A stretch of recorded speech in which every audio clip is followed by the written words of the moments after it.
yang dilakukan pada tanggal 4 Desember 2020, tim KPK menerima informasi dari masyarakat akan adanya dugaan terjadinya penerimaan sejumlah uang oleh penyelenggara negara yang diberikan oleh AIM dan HS kepada MJS, AW, dan JPB. Sedangkan khusus untuk JPB, pemberian uangnya melalui MJS dan SN. Penyerahan uang dilakukan pada hari Sabtu tanggal 5 Desember 2020 sekitar jam 02.00 di salah satu tempat di Jakarta. Uang sebelumnya telah disiapkan oleh AIM dan HS di salah satu apartemen di Jakarta dan di Bandung, yang disimpan di dalam 7 koper, 3 tas ransel, dan amplop yang jumlahnya kurang lebih 14,5 miliar. Selanjutnya tim KPK mengamankan saudara MJS, SN, dan pihak-pihak lain di berbagai tempat di Jakarta, dan selanjutnya para pihak diamankan beserta barang bukti uang sejumlah 14,5 miliar dibawa ke KPK untuk kepentingan pemeriksaan lebih intensif. Dari hasil tangkap tangan ditemukan uang dengan berbagai pecahan, uang rupiah, uang dolar Singapura, dan uang dolar Amerika, yang masing-masing 11,9 miliar rupiah, 171.085 dolar Amerika atau setara 2,4 miliar, dan Singapura dolar sejumlah 23.000 atau setara dengan 243 juta. Adapun konstruksi perkara sebagai berikut. Diawali adanya pengadaan barang, diawali dengan adanya pengadaan barang berupa bantuan sosial dalam rangka penanganan COVID-19 berupa paket sembako di Kementerian Sosial Republik Indonesia tahun 2020 dengan nilai kurang lebih 5,9 triliun dengan total 272 kontrak dan dilaksanakan sebanyak 2 periode.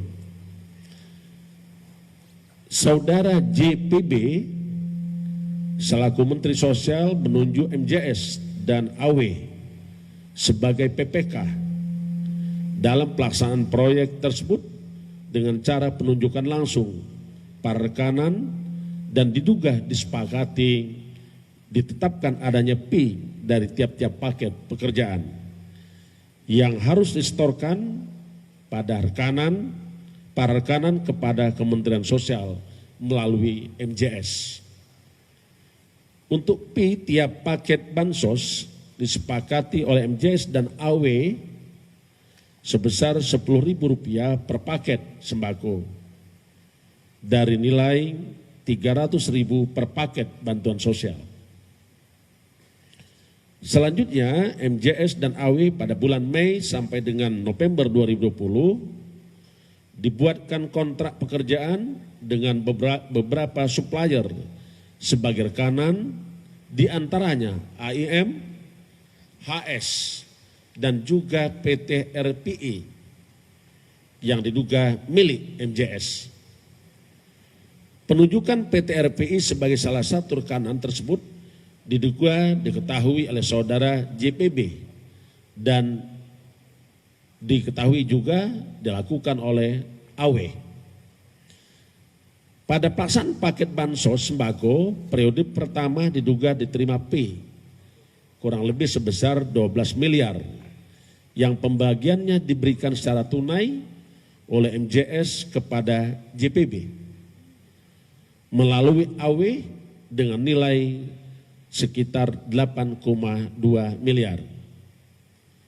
Pemberian uang tersebut selanjutnya dikelola oleh EK dan SN selaku orang kepercayaan saudara JPB untuk digunakan membayar berbagai kebutuhan pribadi saudara JPB. Untuk periode kedua, pelaksanaan paket bansos sembako terkumpul uang pi dari bulan Oktober 2020 sampai dengan Desember 2020 sejumlah 8,8 miliar yang juga diduga dipergunakan untuk keperluan saudara JPB. Berdasarkan hasil pemeriksaan saksi dan bukti yang dikumpulkan oleh KPK, maka KPK menetapkan 5 orang tersangka. Yang pertama sebagai pemberi yaitu, sebagai penerima yaitu saudara JPB. 2 saudara MJS dan 3 adalah saudara AW. Sementara sebagai pemberi adalah IEM dan HS.